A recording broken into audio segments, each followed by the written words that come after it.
Om Namah Shivaya, Namastê, Om. Que você esteja muito bem. Eu sou Edson Daniele, professor de Yoga do Shankara Yoga. Essa é a nossa série de meditações diárias do livro do Swami Shivananda. A meditação de hoje é do dia 14, que é Tenha coragem moral. Coragem é a qualidade da mente que permite enfrentar os perigos e dificuldades com firmeza, ou sem medo, ou sem o colapso do coração. Valor, intrepidez, ousadia são termos sinônimos. É um atributo positivo da mente. Essa qualidade é muito necessária para o progresso material e espiritual. Um covarde morre muitas vezes antes de realmente deixar esse corpo físico. Honestidade e justiça estão ligadas à coragem.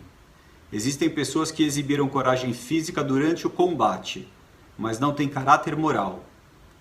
Isso vem de dentro. Podemos então separar a meditação em duas partes. A primeira é sobre coragem. O que é a coragem? Coragem não é não ter medo de nada. Isso é ser destemido ou até inconsequente. Coragem é reconhecer os riscos de alguma situação, podendo até ter um pouco de medo, mas mesmo assim se controlar e não ficar paralisado e poder fazer o que tem que ser feito. E a segunda parte, quando ele diz que existem pessoas que exibiram coragem física durante o combate, mas não têm caráter moral. Então, coragem moral é a coragem de ser ético o tempo todo.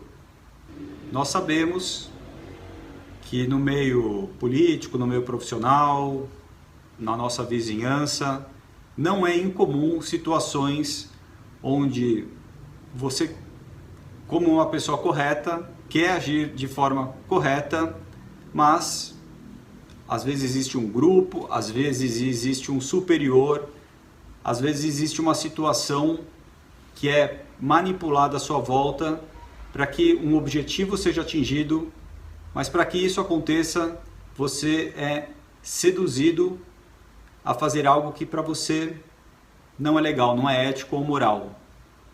Então, ou você cede a essa tentação, ou você precisa de coragem moral para se manter firme naquilo que você acredita ser correto. E por isso o Swami fala na meditação, honestidade e justiça estão ligadas à coragem. Às vezes, essa sedução que procura te envolver te oferece um resultado que pode te brilhar os olhos, e isso vai colocar você em dúvida se você vai participar desse conluio ou não. Como que isso é para você? Eu acho que uma forma boa para ilustrar essa meditação é a gente lembrar das tentações de Cristo. Então, para você que não lembra dessa passagem, eu vou ler rapidamente aqui. Mateus, capítulo 4, de 1 a 11. Então foi conduzido Jesus pelo Espírito ao deserto para ser tentado pelo diabo. E tendo jejuado 40 dias e 40 noites, depois teve fome. E chegando-se a ele, o tentador disse: Se tu és o Filho de Deus, manda que estas pedras se tornem pães. Ele, porém, respondendo disse: Está escrito, nem só de pão viverá o homem, mas de toda a palavra que sai da boca de Deus. Então o diabo o transportou à cidade santa e colocou-o sobre o pináculo do templo e disse-lhe: Se tu és o Filho de Deus, lança-te de aqui abaixo, porque está escrito que aos seus anjos dará ordens a teu respeito, tomar-te-ão nas mãos, para que nunca tropeces em alguma pedra. Disse-lhe Jesus: Também está escrito, não tentarás o Senhor teu Deus. Novamente o transportou o diabo a um monte muito alto, e mostrou-lhe todos os reinos do mundo e a glória deles, e disse-lhe: Tudo isto te darei se, prostrando, me adorares. Então disse-lhe Jesus: Vai-te, Satanás, porque está escrito: Ao Senhor teu Deus adorarás, e só a ele servirás. Então o diabo o deixou, e eis que chegaram os anjos e o serviram. Vemos que o Satanás tentou Jesus sempre com as coisas mundanas, aquelas que são desejadas por quem priorizam as coisas materiais.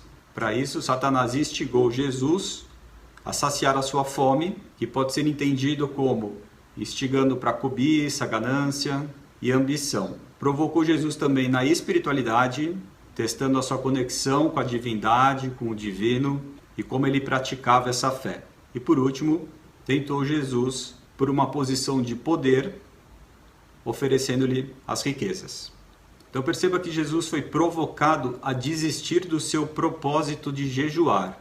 Se você levar isso para o seu dia a dia, quantas vezes a gente se compromete com alguma disciplina, um novo rumo de vida, novo comportamento, abrindo mão de alguns vícios, ambições, mas parece que somos tentados o tempo todo a deixar isso de lado.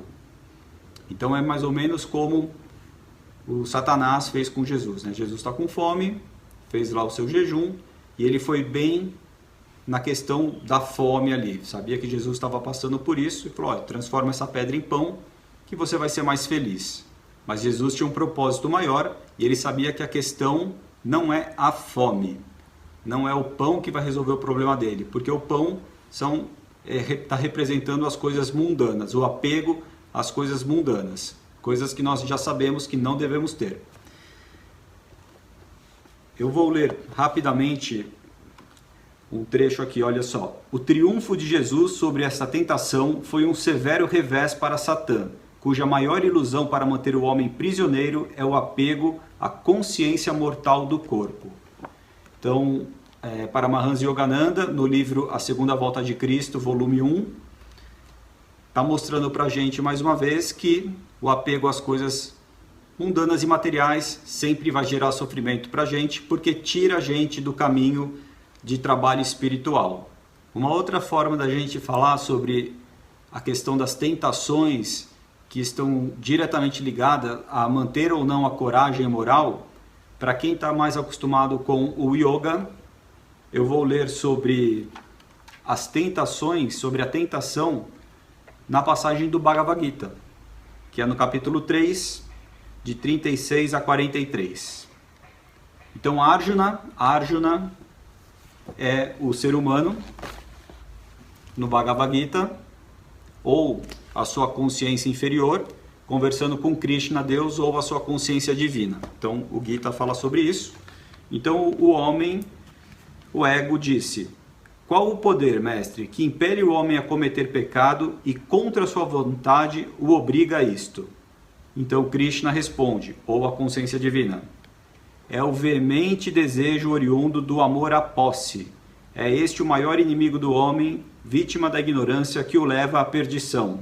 Assim como a chama é envolta em fumaça, como o espelho se cobre de pó, como o embrião é circundado pela membrana no ventre materno, assim é o eu do homem envolto pelos desejos do mundo objetivo. Até o sábio, ó Arjuna, é tentado pelo fogo do desejo, seu contínuo inimigo, que com disfarces vários o alicia. Os sentidos, o intelecto e as emoções são o habitáculo desses desejos objetivos.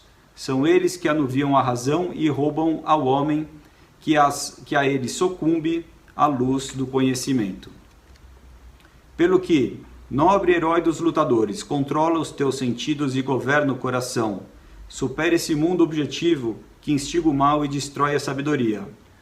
Fortes são os sentidos, mais forte é a mente, mais forte ainda é a alma, e acima de tudo está a luz divina da verdade.